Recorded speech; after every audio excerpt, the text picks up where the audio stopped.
Hey everyone, and welcome back to the Still Rolling Jiu-Jitsu podcast. I'm your host, Matthew Montgomery. Today we've got Paul Sharp. He's a retired cop, SWAT guy, undercover. He's also a jiu-jitsu black belt under Chris Howiter and Matt Thornton. And now he's the author of a new book called Refuse to Die. Paul has spent decades in the places where quitting isn't an option and the price of weakness has real consequences. We're talking about actual resilience, not Instagram highlight reel versions. He's endured through things that end the careers of most police or jiu-jitsu practitioners, shattered kneecaps, a brain hemorrhage, and how his mindset is what's kept him functional. It's the exact same one that keeps you on the mat when life tries to tap you out. Paul, brother, welcome to the show. How are you doing? Yeah, thank you so much, man. I'm doing great. So excited to do this with you.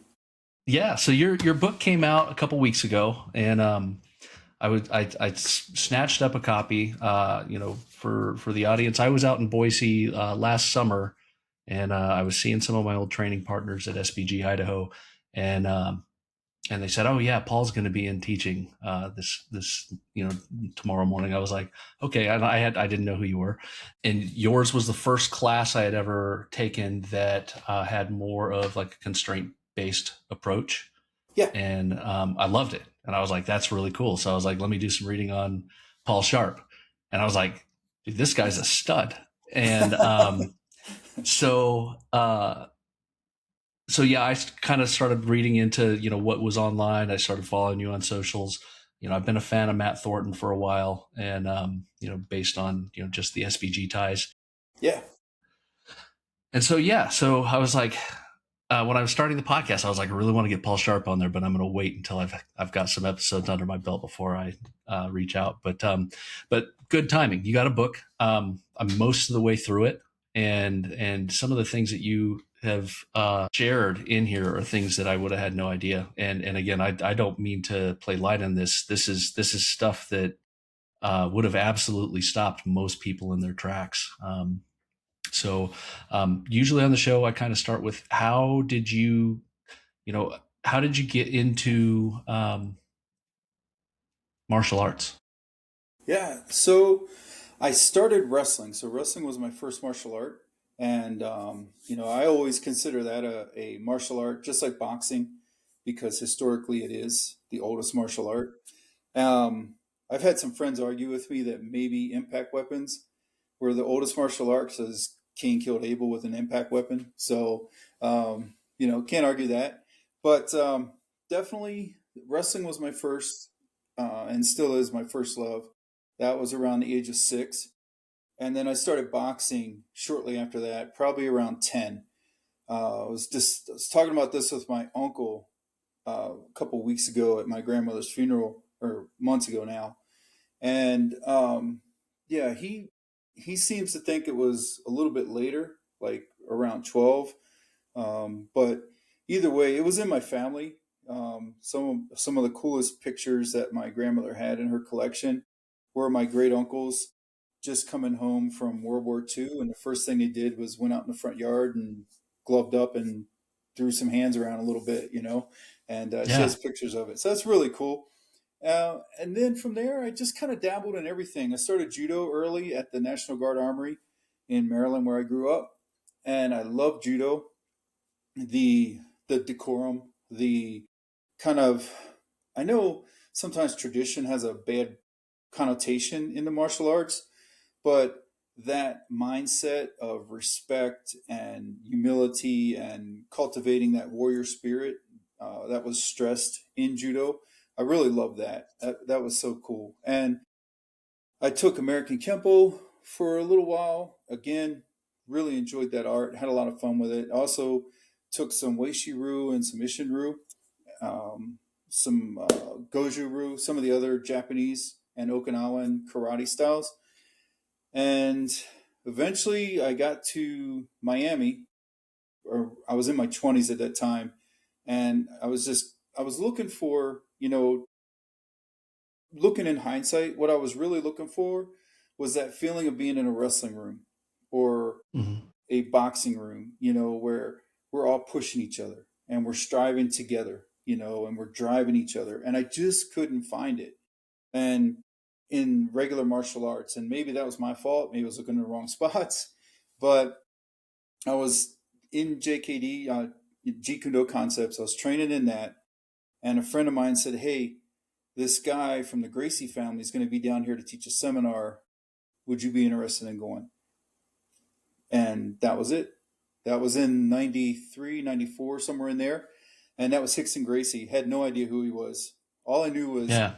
the first UFC had just happened. Royce Gracie was a stud. It was incredible what he did. And I wanted to find it. And that was it. So that was my journey. And from that point forward, from jiu-jitsu, discovering, or not discovering, but finding Gracie Jiu-Jitsu or Brazilian Jiu-Jitsu, from that point until now, it's my life has just been Jiu-Jitsu, grappling, all that stuff. So I don't know if that explains it in a coherent manner, but I mean, it explains it in a way that speaks to me, yeah, in the sense that absolutely, when I separated from the Marine Corps, you kind of leave kind of your family, yeah, that are in uniform, and you're looking for a new tribe. Uh, yeah, yeah, and exactly. so you get to that jujitsu room that fits, and there's nothing quite like it. Um, Now, how far after Matt Thornton did a seminar with Rickson did you do, or was this pretty closer in this? This was about, I would say, 6 years, Okay, 5 years before I met Matt. So I met Matt in 1998. So okay, it was about a 3 or 4 year time period in there where I was training with a Carlson senior affiliate in the South Florida area, and then I moved up to Illinois to take the job with the police department. And okay, I really, man, how do you say this? Nothing against the guys that were already there in that area. There wasn't a lot of jujitsu back then, you know, and being a blue belt, you were practically a god, a demigod, right? And there, there wasn't anything close to me. Driving into Chicago, people were like, "Oh, it was just on the map a short distance," but in actual real time, it was an hour or two with yeah, traffic and parking and all that, and then another hour or two back. And I had two small kids and all that stuff, and a new job, and so I just started my own training group. I just kind okay, of put together some guys, and again, that tribe feel of hmm, I wanted people to push me. And the thing about the tribe, or the concept of tribe, is that if you and I are in the same tribe, we want to push each other as hard as possible to prepare each other as vigorously as possible for whatever we're going to face, but we don't want to break each other. Like I can't have you, because now I'm down a man. And if I've only got 6 guys, well, now I'm down to 5, and our rival tribe shows up and they've got 8, we might have a bad day. And yeah, so, the concept of tribe is always to push each other as hard as possible, pull each other up, call each other up, force growth, but don't break. Don't break each other. And so I just wanted to create that training environment. And in the process of creating that training group and that training environment with a handful of guys in the area, that's when I discovered Matt Thornton through online forums back then, which I don't even know if those things exist anymore, but kind of social media before there was social media. So there yeah, was these discussion forums, I guess, kind of like what Reddit would be, right? And there was these yeah. I would say discussion, Reddit's a good similar. yeah, there was these discussion forums, and Matt was posting on there, and Adam Singer, and a handful of other guys, and we all were kind of saying the same things, and of course getting pushback. Those people that were like, "Nope, that's not. You can't train that way. You'll hurt yourself. You'll be perpetually injured. All these things." And Matt had really codified it at a high level. If you've ever talked to him or spent any time around him, then man, like he's a high level thinker and very clear. Like he takes a lot of time before he puts something out, and so he had already figured a lot of this stuff out as far as what's involved with aliveness and the necessity of that our training has to be competitive, uncooperative from the start, and unscripted, and all of those things. He'd already figured all that out, and put it into words much better than I ever could. Maybe Adam Singer, but definitely not me. And so in 98 or 99 is when I reached out to him, and said, "Hey man, I want to come train with you.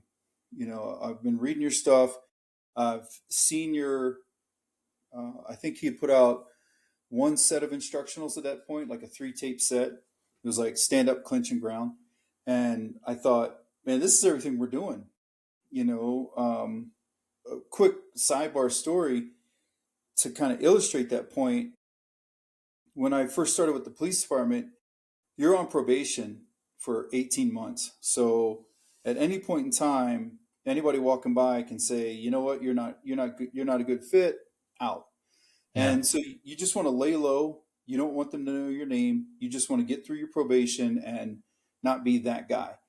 And You also don't want to get injured, right? yeah, and you don't want to get injured because that's a reason. Why would we send you through, pay for you to have surgery and all these other things if we don't even know if you're going to make it anyway? So some friends and I, this training group, we are meeting at the park a couple times a week, lacrosse helmets, hockey gloves or lacrosse gloves, and we're beating the crap out of each other with sticks and these wooden knives, and we're just seeing what works and what doesn't, and Yeah. let's end the discussion about it and let's just do it and see what happens.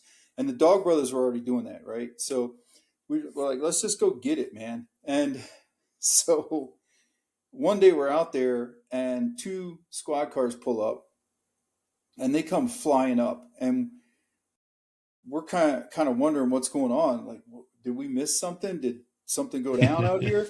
But it was us. They were Yeah. caught on a group of men in the park fighting with sticks and or baseball bats, but it was us with sticks. Yeah. And so that was kind of, it was just a funny way to get introduced to the department in a way that I didn't want to get known.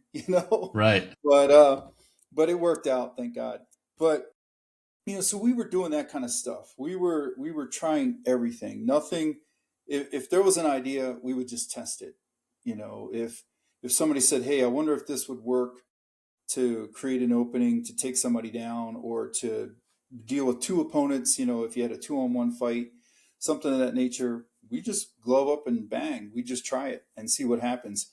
And so when we met Matt, I was already doing a lot of that stuff, and he just refined it. He had this methodology in place, and then later Adam Singer came in, and Adam really put together the 3I method of an introduction phase, an isolation phase, and then later an integration phase. And that kind of is the progression that led Adam to where he's at now. And so yeah, that's when we met Matt, and that's when I became a part of the SBG organization, and I guess one of the OGs now. I think I was the third. So we always joke. So there was Adam and Rory were the second instructors outside of Portland to become coaches, be recognized as coaches, but they're always considered one unit. So they're technically 2, and then Yeah. I'm number 3.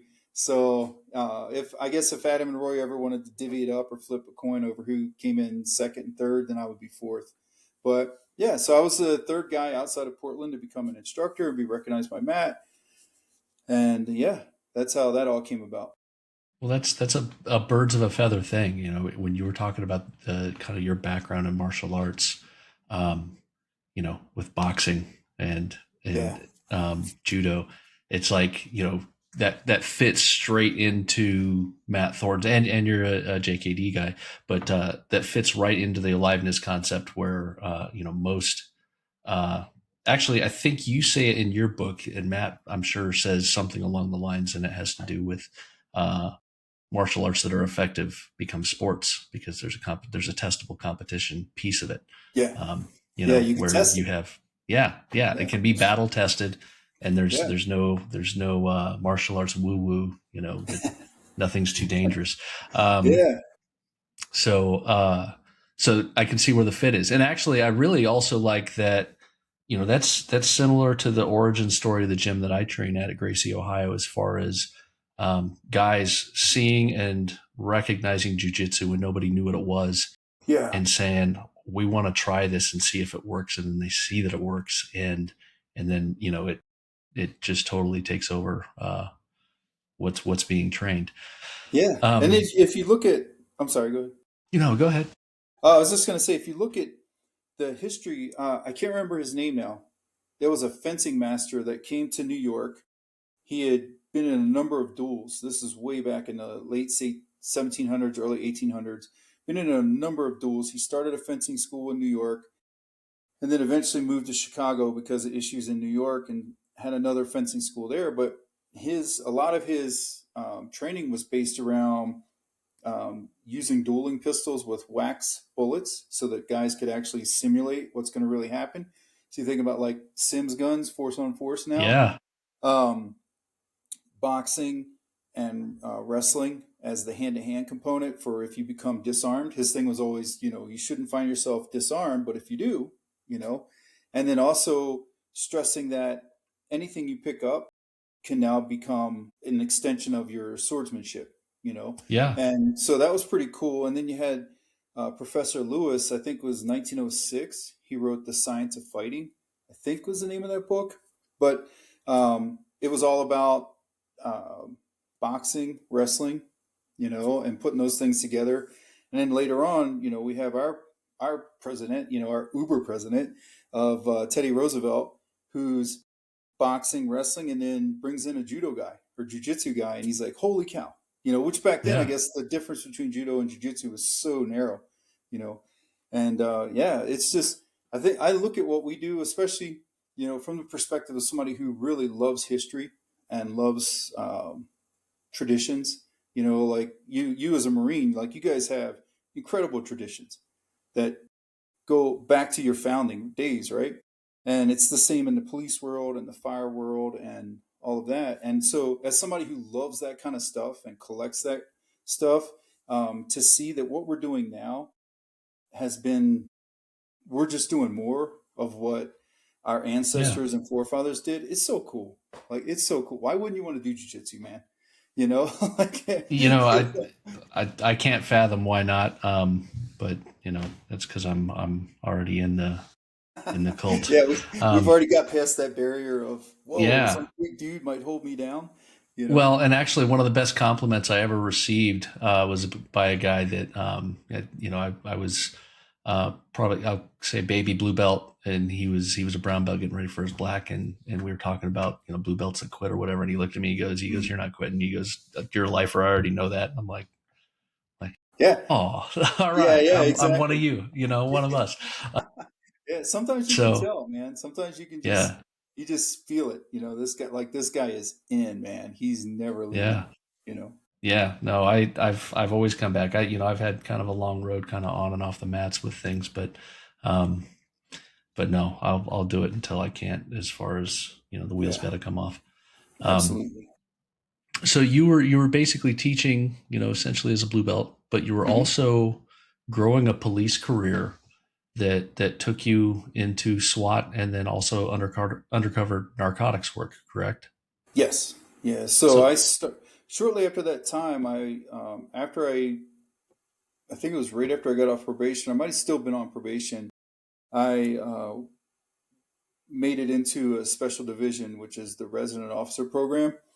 And in that program, they provide housing in an at-risk neighborhood, and you live there and you try to bring about change, in the most positive way possible, working with the community, almost as a liaison between the city and the resources that are available out there from philanthropic interests and groups, and the city itself too, grants, all that good stuff, and then the community leaders, the yeah, from social activists to neighborhood watch captains to just the lady that's lived there for 4 generations in the same home.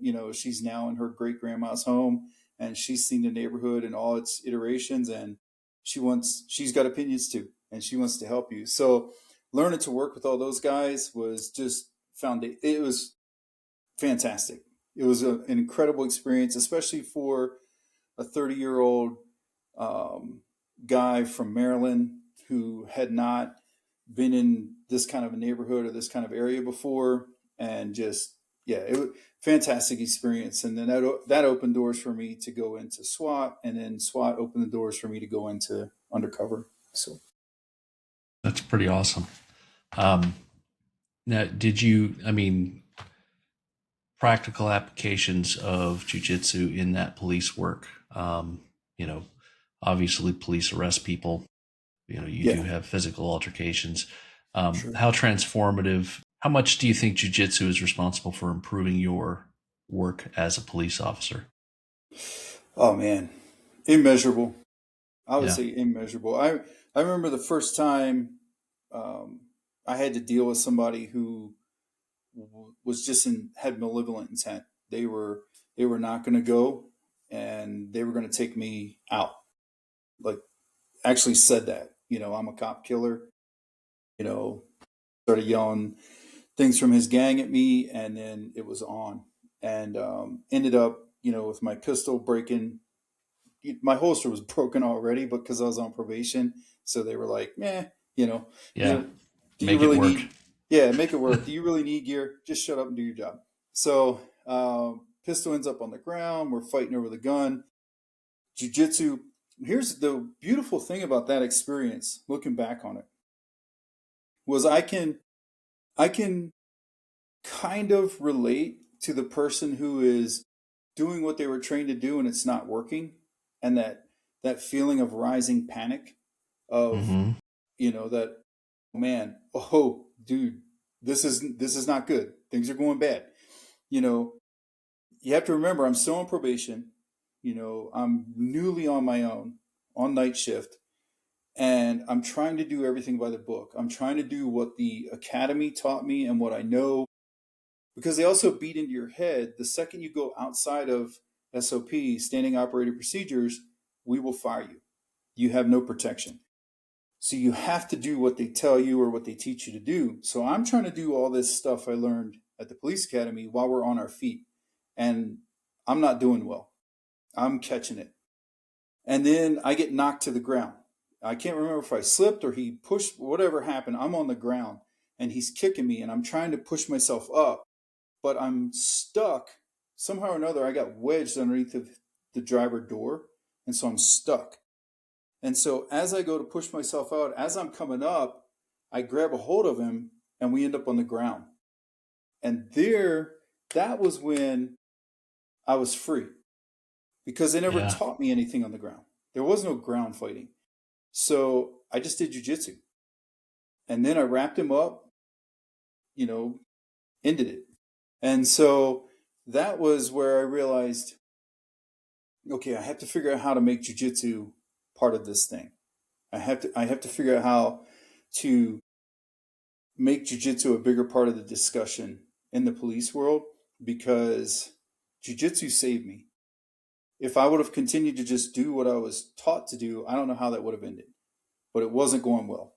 And I Yeah. was starting to get kind of that fogginess, and all that stuff of just repeatedly catching shots, and I knew how to scrap. I've been boxing since I was a kid. If I would have felt like I can just box here, I probably would have knocked him out pretty quickly, you know, Right.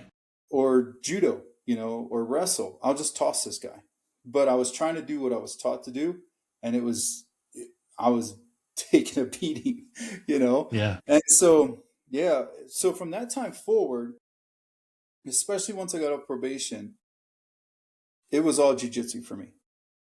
I was it the number one thing so I'll put it to you this way: what's if you and I are wearing gis, what are we fighting for first when we're on the feet? Like, On the not guard feet. pull. Yeah, not the guard. Probably Let's leave getting a guard good pull power out. grip. Probably a good Correct. power grip over the lapel. Right.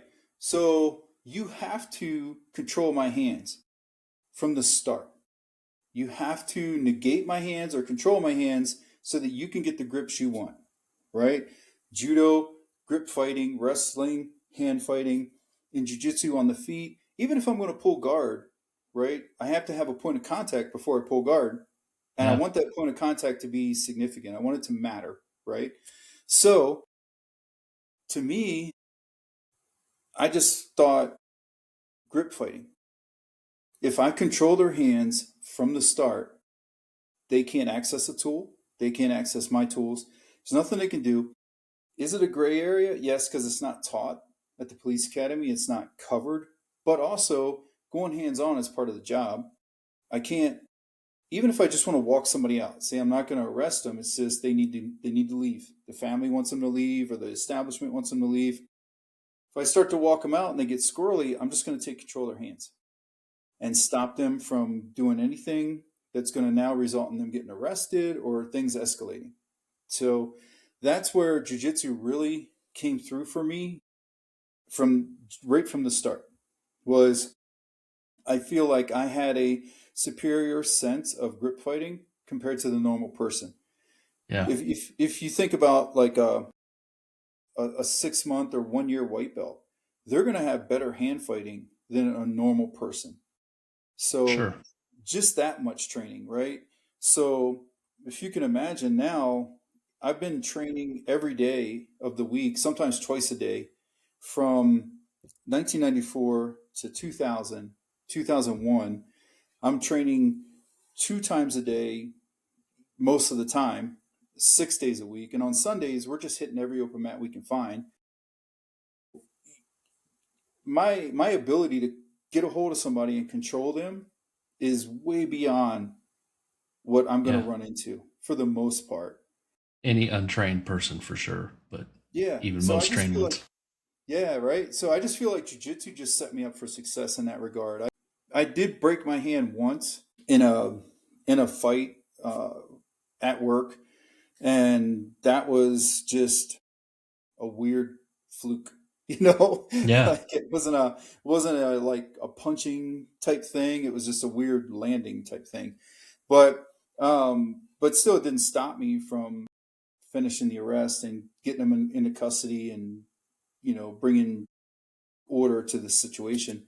So I feel like jujitsu, and to your question of how much did it, yeah, 100%. I feel like so many things could have gone so terribly wrong.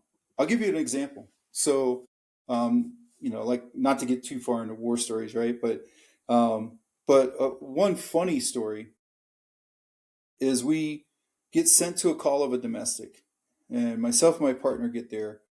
It's a family, and there's all kinds of chaos, and it's just a large family in this yard, and it's on. I don't know. We can't figure out what's going on. So first thing is, you have to figure out who's who in the zoo, get everybody separated out, bring some order, right? Bring some order. And so we're setting everybody out, and then I see the matriarch. I see the older lady there. So I know this is the person I need to talk to. So I say to her, I'm like, ma'am, I'm Officer Sharp. Please tell me what's going on here. Well, this guy is my daughter's baby's dad, right? And we just found out that he's got a thing going with this other girl. And I said, okay, where is your daughter right now? Oh, my daughter, his girlfriend, is in the hospital having his baby. And he's Wow. here with his girlfriend. Okay. So you can imagine it's escalated. Everybody Yeah. wants a piece of this dude. And so I'm like, okay, well, here's the thing. I don't want any of you guys to go to jail. You're all justified, right? You're justified to be angry. And I'm going to get a taxi over here. I'm going to get him out of here. Okay. We're just, if nobody, there's no charges to be pressed. Let's just get him out of here and let's calm the situation. Well, while we're doing this, a taxi pulls up, and I think it's I look at my partner. I'm like, did you already call for the taxi? He's like, no, I don't know what that is. It's the girl that had the baby from the hospital in the hospital gown.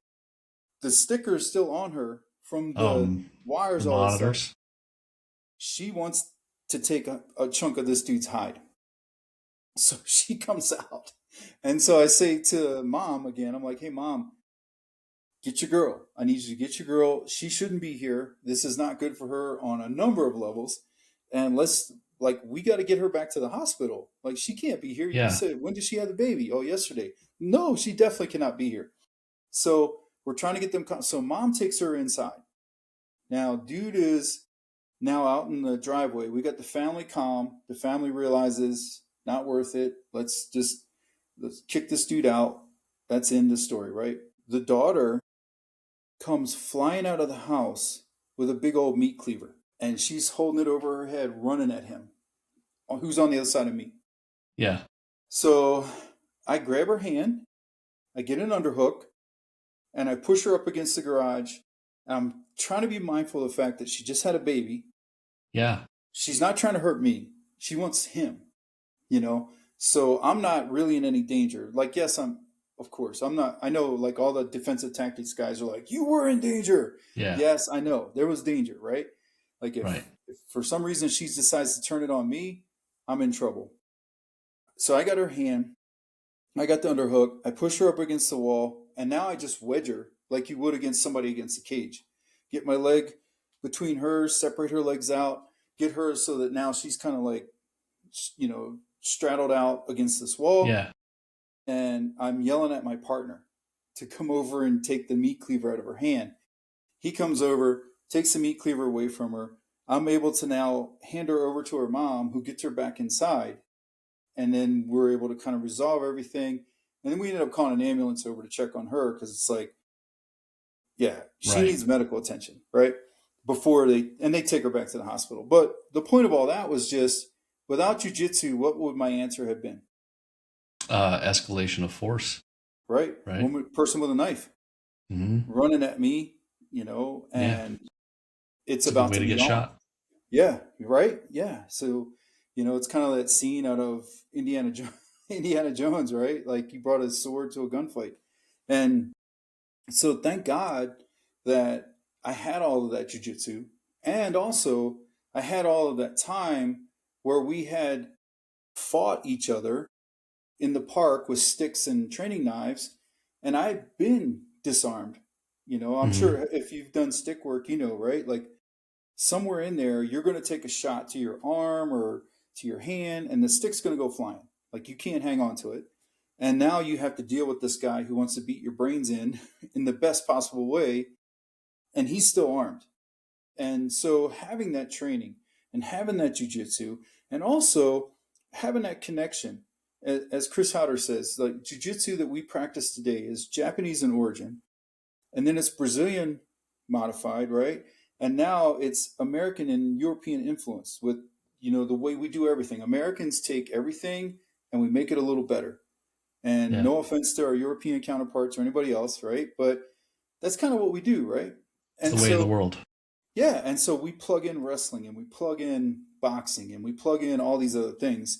And now our jiu-jitsu looks very different than what it did in the 13th century Japan, or even in 1920 Brazil, when Maeda came over and gave us this thing. And so thankfully, my jiu-jitsu at that point was the culmination of all that stuff. And so when I saw somebody, my reaction wasn't to back up, make space, and go to my pistol. My reaction was to close the distance because she's right here. And I knew if I'm inside that arm, she can't cut me, right? Yeah. I'm inside the arc, and I can get a hold of her hand, and now I can control it. And once I get her hand and I get an underhook, and now I'm on the inside of her body, right, is exposed to me. Good jiu-jitsu is what? Hands and elbows in. Bad jiu-jitsu is hands and elbows out. And so I had her in bad jiu-jitsu, and I had good jiu-jitsu. And now I just have to wait. And so, yeah, go ahead, man. Sorry. Were there any charges filed at all on her? That whole mess? No. Yeah. No. Yeah. So we went from, potential and possibly likely tragedy to this girl now gets to go back to her baby, with or without baby daddy, and raise a kid. Yeah, absolutely. So, no charges, man. That was another thing too. I feel comes from jiu-jitsu and fight training and having competed in MMA and boxing and all that stuff, is that when the bell rings, we're done. And it's no hard feelings, and that's it. So, like, in that situation, again, in the moment, it was like, holy cow, Yeah. Is she going to chop me up? And then I realized she was not looking at me at all. Like her eyes were not 1,000 yard stare, but she was trying to get to him. And once I clinched up with her, she was trying to drive past me and through me to get to him. And she just wasn't in a physical state where she could, like, just had a baby and all that stuff. Sure. And also at that point, I'm like 250 pounds of jujitsu every day man, Yeah. so, that's not an easy day for most people. And so, yeah, I a lot of times, man, there were situations where people could have been charged up, people could have been arrested, and I felt like what's the How does point? that help? Yeah. Yeah, it's not going to help, man. Putting somebody in the system never helps. So if we can intervene, we can have kind of an intervention, get you to understand the error of your ways, get you squared away, and send you on your way. Sometimes it's just a bad night. It doesn't need to turn into another 10 bad years. And Bingo. so, yeah, I think, again, jujitsu, man, when you've been in that pressure cooker of jujitsu, not to be demeaning to anybody else, right, who doesn't train that way, but you understand. And most of the guys that are listening to your podcast, I would say 100% of the guys listening to your podcast are jujitsu people. They understand too. When you've been in that pressure cooker of jujitsu, where you're like, I'm going to go to open mat, I'm going to roll for an hour. I'm not going to take any rounds off. And I want to roll, or I want to roll with everybody in the room, and I'm not going to take any time off. I'm going to stay on the Yeah. mat the whole time. Win, lose, or draw, right? And matter of fact, I'm going to jettison the idea of winning or losing, and I just want to stay in motion the whole time, put myself in bad positions, and just get out and get put back in a bad position and get out, which is a great mental exercise, and it's great for your jiu-jitsu. When you've done that enough, and that was foundational to the SBG guys, and our mindset was always put yourself in a bad position. Never start from a position of advantage. If you get in a position of advantage, especially when you're trying to start a training group and nobody else trains, what's the point of me beating them up? Just hold me down, and I'm trying to get out, and then I put myself back. When you've done that time after time after time, year after year after year, when you run into somebody on the street and you have to go hands on, and 10 seconds later it's over, Yeah. it's not a significant event. You know what I mean? It's Well, not. and not only that, obviously you've been through, but anybody that's been training for any amount of time has had a role with a day one, or at least, the first couple of weeks Yeah. person, Yeah. and they don't make it through a round, and that's Mm-mm. okay. Everybody kind of goes through that. And, Yeah. but that's the reality that the untrained person has. Or if they've been in maybe a fight, those fights Yep. are going to last 30 seconds. Right. Rarely does it go longer than that, but No. we're training 5 minutes at a time, Yeah. times 5 or 6 or 7, depending on, what the Yeah. open mat is. Yeah. So And then yeah. and then you think about two, and then add in lifestyle issues. This guy might be addicted to some pills or heroin, or might have some other issue, or even if he doesn't have those things, he might be drunk. And I'm fresh. I'm good to go. I've just been hanging out, waiting for a call, and it's so for me, this isn't even a warm up round to a jujitsu guy. And any of the guys listening to this would not even be a warm up round for you guys. This would, like you said, it would be the day one guy who comes out there, and you can tell right away his whole body is locked up, full of tension, fear based behavior, right? Just ready to just spin out. And 30 seconds later, he's like, "Hey, I got to get something to drink. I think I'm going to throw up." It's like, Yeah. bro, relax, right? We're just having fun. Like, Yep. jujitsu is fun, and I'm just having fun. And so for you guys, that you and everybody listening, I promise, like, it's not even a warm up round. And so when you see guys getting angry and losing control of themselves and starting to amp up, it's like, man, a little bit of jujitsu, this guy would be totally different. He would be handling his situation completely different. He would not be scared. He would not be worried. It would not even, I guess there's a danger in that too, right? Because it would not even begin to tick the meter of, I'm in trouble. Like, oh crap. I got to get on the bike and start pedaling because this dude's getting me.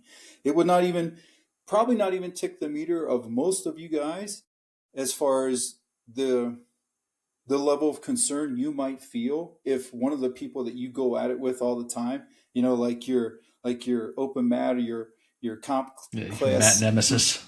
yeah, your Yeah. nemesis, right? Like the Yeah. guy that you're like, oh, today's the day, I'm going to catch him, you know? And it might not even tick that level of concern where that guy starts to pass your guard or that guy starts to like turn you, like you were in a good position and he starts to reverse you. It probably wouldn't even get you to that level of concern. In all honesty, I don't recall beyond that first one I told you about where I was trying to do what I was taught to do and it wasn't working.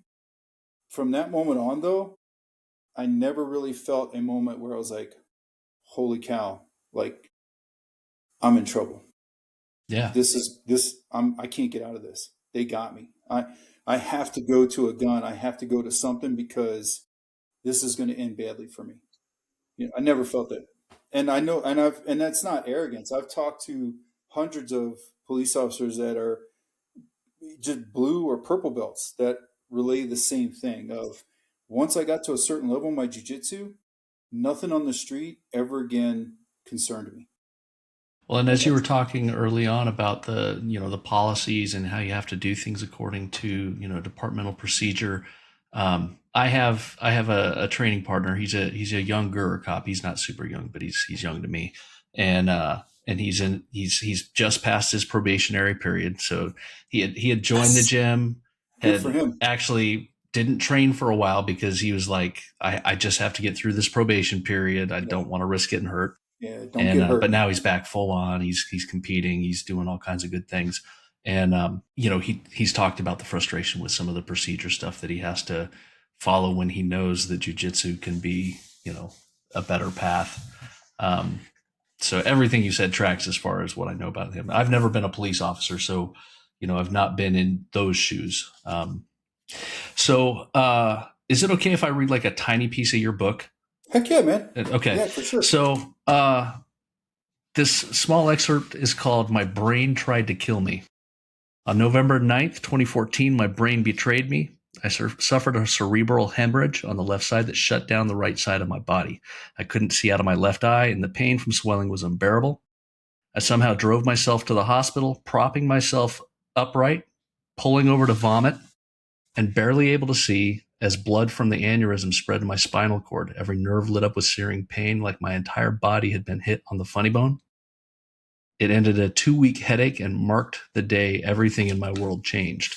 Now, your book is called Refuse to Die. What does that refusal actually look like when the internal voices and the external pressure are both screaming to quit? Yeah.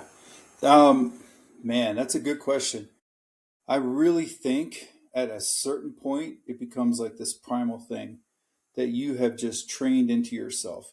And, in the fight sports, there's always this discussion of can you build heart or are you born with it? And hmm, I think it's a little bit of both. And I've had this discussion with a lot of my friends back and forth, and some are very adamant that you're either born with it or you're not. And others that are like, listen, we do this in the military. We do this in forms of service where we force people into a situation and we make them suck it up and drive on. And so I really think that if you are alive right now, it's because somebody in your bloodline survived. And that DNA is in you. And it will always be in you. And all you have to do is wake it up. You just have not put yourself in enough situations where you realize you're built of the same stuff. That your ancestors killed big, hairy beasts with little pointy sticks. And I talk about that in the book. Art Devaney shares an awesome story about the 5 braves that went out and they killed these bison, enormous animals with sticks, cleaned them up and drug them out of the pit, drug them home. I don't know that I could do that. That's impressive if you think about it. That's incredible. That is a world-class strongman feat. But also I know this. That DNA resides in us. our ancestors did similar things. And so in those moments where you want to quit, you have to remind yourself, I'm descended from people who went through much worse than this. I can do this. Their Yeah. DNA is in me. It's been passed down to me. It is their gift to me. If your ancestors didn't have that, you wouldn't be here because they would have died. They would have given up. They would have quit. So when we think about it from that perspective, that's what I try to get across to people is that when I'm in this situation where, man, uh, I'm holding myself up like this. I got my arm against the window and I'm holding myself up because my body's wanting to do this, you know, which I believe is called posturing, where your body kind of wants to cave in on itself and protect the internal organs. And it's also a Yeah. sign that you're dying.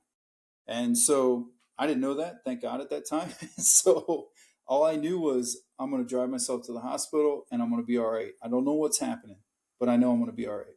And it just, my whole body was on fire from that nerve pain of just going through my whole body. And all I could keep thinking about was just get up, get up, just get up. And I fell multiple times trying to walk into the hospital. I chipped all my teeth, busted my jaw, broke my wrist, multiple fractures in my jaw that to this day have caused issues with little bits of nerve, bone and fragments and stuff that get into the nerves there. And couldn't see. I was losing my vision. It felt like a fog was just rolling in. And I remember the last moment I made a change of direction. I was trying to get to the hospital that I wanted to go to, and then I knew I wasn't going to make it. Like I couldn't see. So I hit a left and I went to the Catholic hospital that was closer. And I don't know why, but I parked my car across the street and I took my phone apart. I had my pistol from work with me. Um, I had been at the gym for wrestling practice. And so I took all my stuff. I took my phone apart and scattered it all through the car. I took my pistol apart, broke it down and stuffed the parts everywhere. I don't know what was going on. My brain was just wigging out. Yeah. Um, and then I started walking to try to get to the hospital. And a friend of mine watched the footage. He was a security officer. He helped my daughter later find the car and find my keys. I dropped my keys. And so he watched the footage. He's like, bro, I couldn't watch it because you just kept falling and getting up and falling. And I fell multiple times. He said he quit counting at a dozen. He quit watching shortly after that. But I kept falling, kept wiping out, land. So my right side of my body's not working. And so I'm landing with nothing. I'm landing on my face and my left hand, which is how I busted my wrist. Get to, you know how in the ERs they have the areas where the ambulances pull in and out. Yeah. There's a tree line there to kind of be like a architectural, kind of just hide the garage area. I end up falling there for the last time, and I'm laying there over this sewer storm drain grate. I'm just laying next to it, and I'm face down. I remember that. I remember the storm, the steel feeling really cool on my face. And this lady comes over. She was out there smoking because it's Catholic hospital, so you're not allowed to smoke on campus. So she was hiding in Yeah. the trees. So I don't Okay. want to rat her out. But she comes over and she's like, "Are you okay?" And I'm like, "I'm good. I just need to sleep a little bit." And she's like, "I'll be right back." And she left. And then I thought, no way. I'm walking in. Like I got here, I'm Yeah. walking in. Plus, if any of my firefighter friends, because I was in the town I work in, so any of my firefighter friends are in there, I will never hear the end of how they had to rescue me. If they have to come out and get me. So no way, dude. So Yeah. I got up, and as I'm walking in, they're coming out. So then they walked me right in and took me right back, and then that started the whole procedure and the next few days of being in the critical care unit, which is like an ICU and all that good stuff. And God saved me, medical saved me, nothing but love for the rest of my life for medical professionals. They absolutely are incredible. But I do think that every time we do a hard round, every time we go one more, every time we want to sit out, but we don't. Every time we want to stay home, but we don't. Every time we see that guy that, that one partner that's just hard, he's just always on 11 and never goes easy, and we want to duck him. Now, whether it's obviously injury, a guy that's going to hurt people, stay away from that dude. But the guy that's going to push you, make you go harder than you want to go, the class, you walk in, you see the coach that is like, this dude just makes us run like round after round after round, and no talking, just getting it, and you just want to go home or you want to take it easy. But every time that you decide, you know what, I'm going anyway, that's when you build that muscle. That's when you Yeah. tap into that gift that your ancestors handed you of surviving no matter what. If you think about it, I love road trips and driving across the country. When you see some of the terrain and you think, our ancestors crossed this, like Yeah. how? How? In Idaho, Shoshone Falls, or the desert, Utah and areas like that, and you're like, man, how did? Or even here in Wyoming, 100 mile per hour plus winds, and they're like, oh yeah, that's just gust. I'm like, are Yeah. you kidding me? That's called a Right. hurricane in Miami, you know. Yeah. But our ancestors, man, with tents and no insulation, no air conditioning, no heat, no central, HVAC, none of that stuff, no running water. That's a gift. They were Yeah. tough. They handed that to us. And the only way we're ever going to tap into it is nowadays in first world, situations, is to find ways to do hard things. And jujitsu is the simplest way to do that. Well, It you taps into everything. in your book, you talk about, we've built these cages called comfort, Yeah. and we have to get out of that cage of comfort. I like that you called that don't quit spirit a muscle. Yes. I do think it's a muscle because I can tell you this. When I was young, I was a quitter. Um, I quit on things. I quit on sports teams. I would Yeah. quit. Um, Yeah. and even in the Marine Corps, boy, I wanted to quit. I wanted to jump that. I wanted to jump that fence and leave boot camp. There was a Yeah. night I got put on the night crew in the chow hall during our team week. So there's a week in Marine Corps where you either have to go mow lawns all week and take care of the base stuff, or you work in the chow hall. And Mm. I was one of the poor saps that they said who worked in fast food or whatever before you got here, and I had worked Yeah. at McDonald's in high school, so they're like, all right, you're on night crew. And I remember there was a night I was taking the trash out and nobody was around, nobody watching Uh, me, nobody nice. there, and the fence, and MCRD San Diego, it shares a fence with actually the San Diego airport. So like all day long, you're seeing, like, Oh we yeah. call them the freedom birds, coming and going, and you just have to look. And I wanted to jump that fence so bad, Oh um, man. but I had to learn how to not quit. Yeah. And there are parts of my adult life where I feel like I hadn't exercised that muscle, and jujitsu's been a vehicle for me to build that muscle of not Yeah. quitting. And I've done some cool stuff in my life.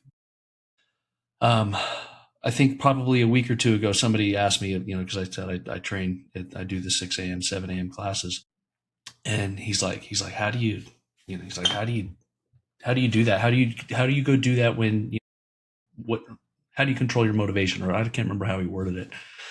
And I said it's just what I do now. Yeah. And Exactly. it's not a negotiation.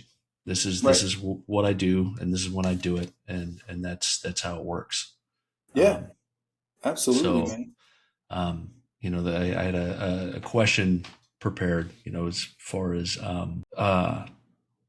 when you say that motivation fails but conditioning wins. the practical differences in that.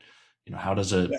jujitsu guy or a regular practitioner build that on the mat when, life's already kind of kicking their ass, and it's because you build these habits and you Yeah. refuse to quit. Yeah, you build So those habits, man, and it becomes your identity. And I talk about that in the book too. That's why I have the five non-negotiables, right? And there's more than that, but for most folks, starting there gives you those small wins and builds that momentum. Like if I can just get somebody to drink half their body weight in ounces of water every day, when usually they drink a lot of coffee and then they show up for jujitsu and they can't figure out why they're cramping and they're not doing well and all that. It's like, hey man, let's just start here. Before you have a cup of coffee, I want you to down, 16 ounces of water. Just right out of bed. Get up, slam that. Win. That's a win, right? And then the next thing, like let's do a little bit of cardio. Doesn't have to be crazy. I just want you to walk for 30 minutes. Get out of bed. This means you might have to get up earlier, but I want you to get out of bed and go walk. And why is that important? Our ancestors did it. Everybody that you read about that accomplished things that you would look up to or respect had that time where they just went for a walk by themselves. No headphones, nothing, no distractions, just that opportunity to be with yourself. I think I think it was Plato that said, thinking is the soul communing with itself. And that's what that is. That's time for you to just drop in, get your thoughts together, collect your thoughts, read something, reflect on it, and write about it. That's why the book's laid out the way it is in the formats, like the chunks of paragraphs, which was the editor's idea. It was really good because she said, after talking to you, I realized that these are bite sized chunks that people should stop for a second and then just reflect and write. Well, if you don't agree, write it. If you do agree, write it. If you don't yeah, really think much about it, write that too. But how often do we take that time and just live with our thoughts for a minute? And so, if I can get people to just do that every day, those are those small wins that start to stack. And then when the day comes where you're like, I don't want to go to jujitsu, I don't have my bag ready, I don't have all the excuses that come up, just do it. You know what? I'm just going to do it. You, yeah, I, because you have this mountain of wins behind you where you've just stacked these small wins every day over and over and over again. And now it's just who you are. You just get up and do the thing. You know what? Jiu-jitsu's at 6 o'clock. I get up and do it. I don't think about it. It's who I am. It's what I am. And that's why I talk about where you want it to get to where it's your identity. This is the thing you do. And that's another reason too, not to get too far off track, but why I also, when people first start working with me in the coaching program, they're like, man, this is a lot. I'm like, yeah, it's supposed to be. Because you've been on this trajectory for so long, right? And you've been doing this for so long. I need to hit you and knock your trajectory completely in a different path, yeah, not a gradual, slow, which works for some people, but for most people, you need to have that almost like that boot camp experience where you get off the bus and you're running and doing push-ups and sit-ups and getting yelled at and all these things are happening where you don't even know which way is up and down. And then in the process, by the end of this short period of time, you're a totally different person with a whole new identity, with the identity of someone who does hard things, with the identity of somebody who is a savage. Like I walk on the mat and I get after it. Win, lose, or draw, you're getting all I got. And yeah, so, that's where that comes from. That's where we can build that indomitable spirit and that grit that just eat. The other part of the book too, like refuse to die, is nothing's going to take me out. Nothing's taking me from my family. Nothing's taking me from the things I love. I don't have hatred towards anything, but I have a lot of love for my people. And you're not taking me from them. Nothing is. I will fight whatever it is. But also, there's reality, right? Like my dad died of pancreatic cancer. it was fast, which it typically is, right? Brain cancer and pancreatic cancer typically kill people very quickly. But, he chose how he was going to go out. And there's beauty in that. And so, yes, I will refuse to die. But I also, when the time comes, I will die in a way that is honorable and in a way that I'm going to fight all the way through. One of this, I talk about it a little bit in the book, but it was kind of hard to get everything in there. But my dad, he was dying. My grandmother just died. She was 104. And like all of her siblings lived to be in their late 90s and in their hundreds. Dad had pancreatic cancer. It's going quick. We had planned to drive him out to see her and my uncle, and it just wasn't working. The oncologist is like, hey, man, not a good idea. He will not survive the trip if he even makes it all the way out there. No problem. So my grandmother in her 90s, late 90s, gets on an airplane and which she hates, flies out to see my dad. In the hospital, visited, came to the house when he was on hospice. So we moved him from the hospital to the house on hospice care. And she's visiting with him. And it comes time to leave. He's talking, laughing, joking. He's in the bed, the hospice bed, but, just conscious and aware. She gets in the car, they leave, he closes his eyes, and that's it. He made it long enough to see her Yeah. and his brother. To me, that's what it's about. Like, Yeah. yes, man, refuse to die. Build that indomitable spirit. Build that will. Build that grit that makes you show up for your people, that makes you be who you're supposed to be, even when you don't want to be. Build that side of yourself, that spirit that says, I will do the right thing every time, no matter what. I will always be who I'm supposed to be for my people. But if something comes up where it's like, the end is coming, bro, then this is how I will go out. So, Yeah. yeah, that's what it's all about to me. And I'm telling you, to me, in the book, I talk about all the challenges I've done. I did 30 marathons in 30 days, every morning, getting up at 3:45, eventually 2:45, because it was starting to take me longer and longer to finish it. Yeah. But 30 days straight doing all these different challenges. And even to this day, doing all these challenges to push myself. I'm going to compete in May 23rd in a powerlifting competition. I haven't competed in powerlifting since 2014. That's And incredible. yeah, it's like, all right, man, let's do it. Let's just do it. Yeah. Let's see what we can do. But to me, the best vehicle has always been jujitsu. It's always been grappling. Grappling is the hardest sport. I remember one of my coaches saying, grapplers are the toughest people on earth, period. Because we don't get to dance around. And this is no shade towards boxers or, anybody like that in the striking arts. But if I'm getting peppered and I don't like the way things are going, I can move. I can dance around. I can make distance. I can stay away. In grappling, there's nowhere to go. Yeah. There's nowhere to Yeah. go. You're already in it. Yeah, if you and I slap and bump and then I just dance around you, we're not grappling. Right? Yeah. Like, I Right. don't know what we're doing, but we're not grappling. Yeah. We That's have the to truth. engage. We have to go hands on. We have to grab each other. We have to strive together to push each other to become greater and better. And we have to do our part to be a good training partner. I have to give you what I got, even if I don't feel like it. And so there is no better vehicle, I think. And Matt talks about that in the forward of the book, right? Like, he feels like, and he's right.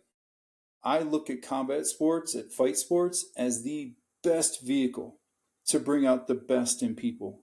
Yeah. I've heard so many people say having a black belt doesn't make you a good person, and that always like hurts my heart a little because I feel like they missed it. That person who didn't use this beautiful art to become a better person missed it. Like, you really Yeah. missed it, bro. It's a You know, tragedy. it is, because I've met so many people that are like, man, not to get weird or make it like some crazy thing, but you've probably had these conversations too. I've met guys that were drug addicts and alcoholics and all these things. And they're like, dude, if it wasn't for jujitsu, I'd be in a bar or I'd be in prison. I'd be somewhere bad or I'd be in a morgue. Yeah. I'd be right now, I'd be doing stupid stuff right now, getting in trouble. I got I'm one of them, into, yeah, right. you know? I got jujitsu, I've had so many people tell me that I can't, I don't, it's not that I don't want to hear these people because they have a valid point when they're like, this black belt was a terrible human being. I'm sorry. Like I really am. I'm sorry that you had that experience. And I'm sorry that that black belt didn't realize the gift that he or she had in their hands and what the most incredible gift that they were entrusted with to hand to somebody else, Hmm. and instead they abuse somebody. That's terrible. It's like a police officer or a firefighter or a paramedic or a doctor abusing somebody, right? Like Yeah. you're trusted, dude. You are trusted. So yeah, you should go to prison. Your sentence should, like a police officer abuses their power, or anybody like a jujitsu guy, whatever the sentence would be, triple it. Yeah. You know, later, bro. You that's unconscionable. But I really think that because of hearing so many people over the years that are like, man, this saved my butt, dude. Like I would be in prison, I would be dead, I'd be strung out. I lost my family, I lost everything. I came to jujitsu, and those guys too. Sometimes it's hard, right? Because we want to tell new guys in jujitsu, take it easy, train 2, 3 times a week. You're going to be really sore. You're going to be sore in all the places you don't know you'll be sore. Your fingertips are going to hurt from grabbing the gi. Like your neck's going to be torn up from the gi. Like, and if it's no gi, like your fingers are going, you're going to land. You're going to be slip. All these things are going to happen, and you're going to take this beating until you get calloused up and your body can handle it. And then after a few months, train as much as you want. But there's also that trajectory thing where you have a guy show up, just lost his family, just got out of jail, maybe a DUI or something silly. Not silly but I mean, not, he didn't hurt kids or women, right? And he's got a habit and he needs to replace that habit with something positive. And jujitsu's that thing. That guy, I'm like, bro, be here every time the door's open. Yeah. Suffer. You need to suffer anyway because I know your soul needs it to clean your soul of all those things that you're carrying around. Get in here and get to work and fix yourself. Every time you want to have a drink, every time, come to the gym. If the gym's not open, call me. I'll meet you here. We'll We'll open it. slap bump and we'll roll, dude. Yeah. Until you don't want to That's, have that drink. And uh, that's the power. That's the power, man. And that's the thing that will build that indomitable will, where after a few years of that, you won't even recognize yourself. yeah. Like, couple months into it, your friends are going to be like, what are you doing? You're kind of getting in shape. You look a little different. You walk a little different. You carry yourself a little Yeah. different. You got a black eye every now and then. But a year from now, you're going to look in the mirror and be like, who is that savage? Who, I did not know that person existed. I did not know that person was under this, inside here. And Yeah. that's it, man. That's the power. And sometimes, it's the guy that was a savage at one point and lost it, and he's got to Yes. find it again, or she. Yeah, And absolutely. it's, I look at, because obviously there's been a lot of stuff out there with, what's gone on with, Atos and some of these Sure.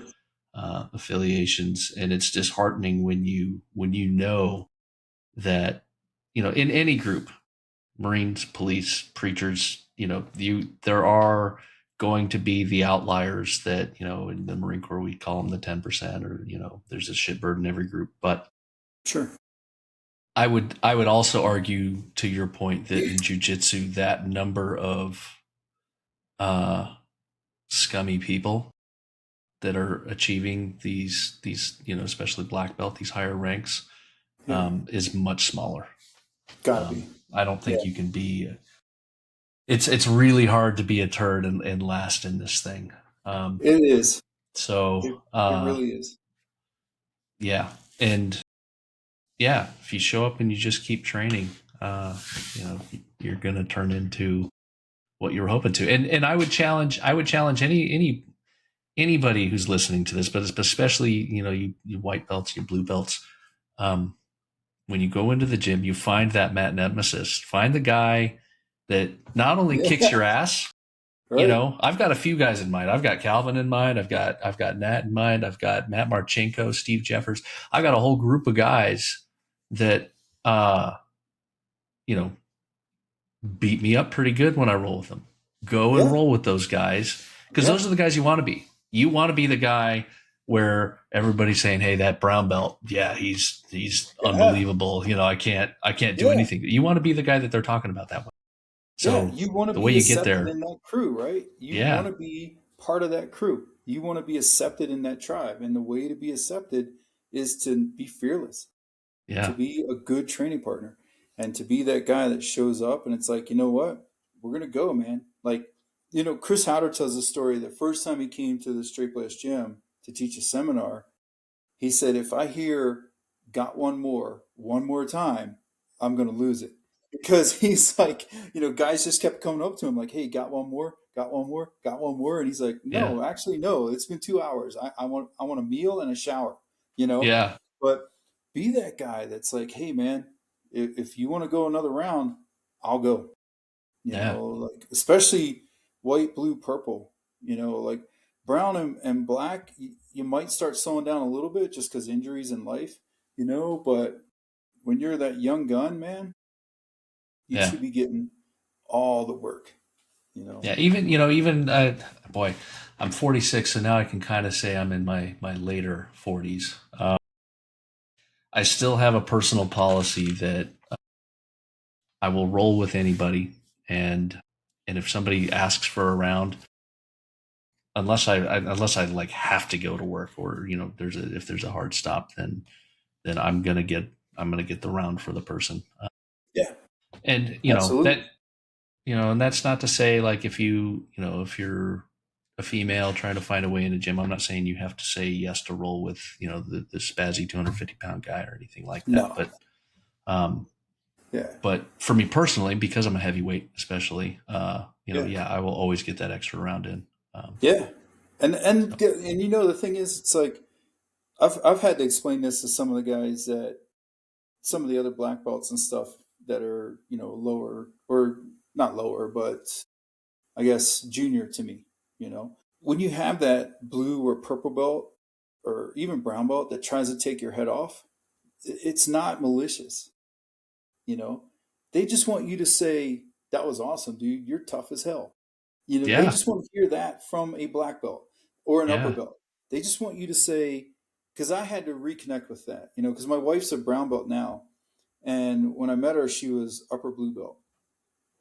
And she's, you know, she was talking about how, you know, when she rolls with the upper belts, you know, it's always good to hear from them where they're like, that was good, man. I had a really hard time passing your guard, you know, whereas my tendency was to be like, all right, round's over. Let me look for my next dude.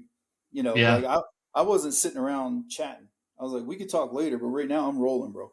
And so slap back and get on, you know, and that caused me to think, well, how many times have I had these younger guys come roll with me and then I just am like up and out yeah, instead of taking a second and being like, and sometimes even getting a little ticked, you know, like, dude, I didn't know we were fighting, you know, and then like yeah, cranking it up on them, you know, and just like dogging them hard. And then I had to realize that no, they're just trying to show me that they're good at this thing, and they're yeah, trying to be good at this thing, and they want to be a savage too. And so I need to take that moment and be like, hey, dude, that was awesome. That was killer. You know, like find something to compliment. And if they ask for advice, give them some advice, you know, something they can work on and then move on. But yeah, I think there's something to that, right? Where you just have that reputation of, yeah, I'll roll with you, man. Like yeah, I won't turn down a roll. Like if somebody comes up and they're like, let's roll, even if I'm hurt and I know they're going to kill me, or whatever, or I'm just tired, and Yeah. they're gonna wipe me out. It's like it's still part of that community, right? It's part of that tribe, and respecting their gumption to walk up to a black belt and be like, "Hey, can we roll?" Yeah. And all of that, all of the stuff that goes into that. Like you said, if it's a female, Leah Stumpf, um, one of the SPG black belts, she has a saying, which is, I think I want to say 20 pounds or maybe 30 pounds, but there's like a certain point where she's like, don't take that roll. If there's a 30-pound weight difference for a female, and even Yeah. for some guys, especially as you get older, like if dude outweighs you by 30 pounds, it's okay to be like, nah, bro, I'm not the role you're looking for, But for guys like us, like right now, I'm at like 235. I got to be down to 220 for May for the powerlifting meet. But at 235, unless the guy's like 400 pounds, I'm not going to say no, you Yeah. know. But Yeah. also, I'm 58 and I don't want any surgeries at this point in my life because surgeries are potentially jujitsu enders, right? So I don't want any of that stuff. But like you said, I think it's good to have that vibe of I'll roll with anybody. I won't turn people down. I want to give them the opportunity. And also, I want to learn from them, Yeah. especially if they're in my tribe. Like, I want to see what they're about. Like, are you a good fit? Are you good for our tribe? How can I help you be better for our tribe at this point? Because I'm an OG, right? So I'm not one of the new guys. I'm one of the guys that's been around forever. So I get a lot of questions about, how can I be a coach one day? How can I run classes one day? So I get a lot of that. Yeah. And so I try to be that resource too, Well, where it's good. So you have tools both in the grappling and just the experience in teaching. We have a guy. His name is Nat. He's actually getting his blue belt 2 days. But cool. he's wiped the floor with entire competitions a couple of times. He just smoked Nice. everybody in the Arnold. Oh, that's He was a awesome. very high level wrestler when he was young, and and Good. he bulldozed me the first time we rolled. I was like, who is this kid? Why does he have a white belt on? And and even with that ability that he has, I saw him, probably a couple weeks later, he comes running over to me. He's like, I want to show you some more of my new jujitsu. And Nice. I was like, okay, here we go. Looking back at it, I'm glad that he looks at me as somebody that he wants to come show his new jujitsu to. Right? So Yeah, it's a that's healthy. compliment that they respect that you're going to be able to recognize their improvements. Yeah. Yeah. And Um, that's tribe, right? That's a yeah, tribe, where you have like the younger, even if they're not in age, but they're younger in the tribe, coming up to the older guys in the tribe and being like, hey, man, check it out. yeah, That's that whole process of validation and rite of passage, where they feel like they are now a part, and that's essential for retention too, not for just from sure. a business standpoint, but back to what we were talking about the transformative properties of jujitsu. If they're not around long enough, how will they ever get it? If they leave in a month or 6 months, we failed.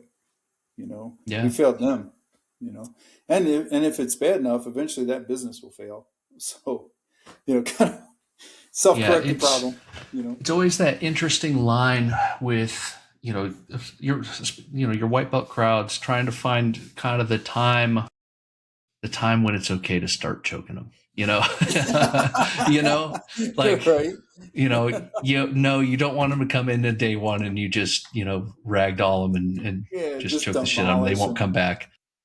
But they also keep coming, and there's a point where that they want to kind of experience like the actual pressure of somebody that's got skill, Oh and yeah, and I think uh, it's important.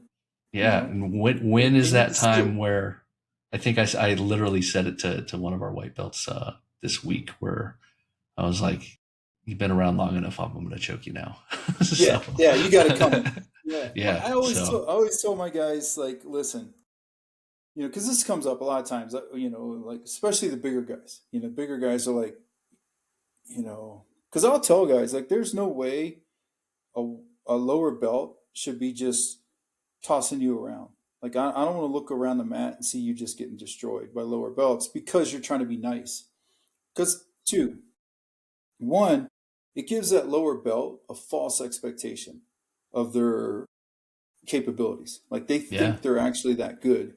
And then two, it makes the upper belts look bad because now you have this white belt thinking, well, I just beat up that brown belt. These guys suck. That's not true, bro. Yeah. You mistook kindness for weakness. You're about to find out. So, but I tell guys, I'm like, listen, in the first part of the round, if it's a 5-minute round or a 10-minute round, first part of the round, just tune them up. Don't hurt them, but just dominate them. Let them know, you know. And then because you have the ability, because you're better, you can look up and see the clock. When it gets to about the halfway point, let them play. Yeah. Take the steam off and let them work, and you just play defense. And then now they know it's Yeah. clear you're letting them work. Because if you do it the opposite way, which is let them work in the beginning and then you turn it up, what do they walk away thinking? They walk away They're thinking, thinking they got punished for. yes, they walk Yeah. away thinking, I pissed him off and he tuned me up and I don't know what I did. That's a So if you good way do to it the think opposite about it. direction, yeah, if you do it the other way, you establish right away, I'm the big dog. And if you see dogs play, this is kind of where I got this from. Was my Akita, he's 120 pounds, and he would play with the German Shepherd puppies or whatever when they would come around. In the beginning, he would hold them down, grab them by the neck, hold them down, and then every now and then one might like let out a little yipe where it got a little too rough, and then he would back off and just kind of let them play. He would run away from them. He would lay down. They'd jump all over him. And it was like, oh, okay, I get it. So in the animal kingdom, even they understand. Like, I'm going to show you I'm the boss, but then I'll let you play I like because that. you're part of my pack. You're part of my tribe. I don't want to kill you and I don't want to run you off, but you need to know your place. But also, you need to know what's possible. Because if you think that a white belt can beat up a brown belt, you really don't understand the game. You have no idea what's possible. What you need to understand is from the beginning is those purple, browns, and blacks have magic you don't have yet, and they choked you out with your own clothes, some sort of assassin choke you never saw coming, and then they let you go and let you play. But one day you'll be that good. It's not unattainable, but it's really high, and they need to understand that. Jiu-jitsu is not easy, but they need to understand that, like, you can't attain it. You just got to keep showing up. Yeah. It's brilliant. Yeah. Yeah. I'm gonna start kind of implementing and being mindful of kind of flipping the way that I do it sometimes. And no, I don't think that I don't give like the punitive submissions. I don't get tapped and get upset or and Right. punish somebody for it. But I do think that sometimes I let them play for a while, and then the last minute or two, that's when I have kind of turned it up. So I'll be Yeah. mindful to maybe try flipping it a little bit. Yeah. Even with So the submissions, right? If they get something legit, like I hate the thing, and you've probably seen it, where the black belt knows he's in trouble, or the upper belt knows he's in trouble, knows he's caught, and he's like, wait, wait, wait, wait, wait. Let me show you something. You're not yeah, doing it right. coach them through it. Don't, Yeah, don't do that, bro. Just roll. So I'll tell my guys, like, look, man, if they catch you, roll through it, fight your best to get out. If they got you, they got you. And yeah, just tell them that was good, man. that was That awesome. was good. Like, Yeah, that was good. That's good jujitsu. I always think about one of my first fights in MMA. I fought a guy who was belted under Carlson Gracie Sr. And at that time, Carlson Gracie was he was pretty advanced in age. He was walking with a cane. Still a big guy, still impressive, and just he's a lion of the Gracie family, right? And I came up to him after the fight. I beat his guy, rear naked choke, caught him in the first round. And after the fight, one of the guys is like, "Hey, Carlson Senior wants to talk to you." Like, cool, like, of course. yeah, So I go and shake his hand. I'm like, I was just dumb, like, it's like, Yeah. What do you say to a celebrity in our world, Yeah. Especially at that point, I think I was like a purple belt, and I just said, hey, I'm really sorry that I beat your guy. Yeah. And Carlson, he's a fighter, so of course he knows, like, any given Sunday, it could have gone either way, right? Yeah. So Carlson was super cool though. He goes, hey, jiu-jitsu won, so it's all good. Jiu-jitsu is always going to win, so it's okay, and Yeah. just like pats me on the I shoulder with love his that. big hand, and so that's stuck with me ever since then. I've always thought about that. Whether I win or not, jiu-jitsu won, and that's beautiful. And if somebody with less skill and less size catches me with something in jiu-jitsu, that's even more powerful, because that is the beauty of jiu-jitsu. Literally, jiu-jitsu did what it's supposed to do. Let a smaller, weaker opponent have the upper hand. So why would I be mad? Especially if it's Yeah. somebody I trained. I should For be sure. proud. I should be Right. proud, right? I should be Yeah. stoked, So Yeah. yeah, man. 100%. Yeah. If they're doing stuff that you've helped them get to, and Yeah. that's rewarding. Yeah. And if So it's something I've never seen before, I'm gonna ask them, like, where'd you get that from? Half the time it's Instagram. But yeah. it's like Yeah. yeah. That, boy, times have changed, haven't they? Yeah, Um, right? Dude. yeah. Now it's all available all the time. All the time, man. And rapidly changing. It's beautiful. For sure. So Well, Paul, I think that is a good kind of spot to sort of wrap this up. Um, and I'd love to have you back on sometime. I'd Uh, love it, man.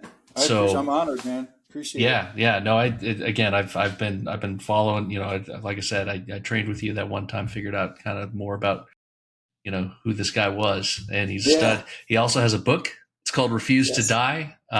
It's available now. And you need to go get it. It's a good book.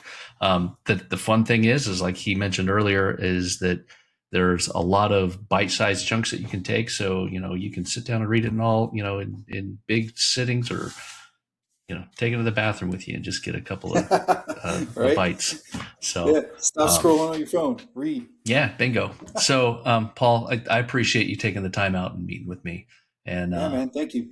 and yeah, we'll be putting any kind of links that Paul has, including to the book and the other projects that Paul works on, will be in the show description. As I mention every week, make sure you like, subscribe, follow the show, leave a comment on an episode, ask questions. That's all going to help the algorithm. And frankly, if you ask a question, I will take the time and I will answer it on the show. And we'll see you again in a week.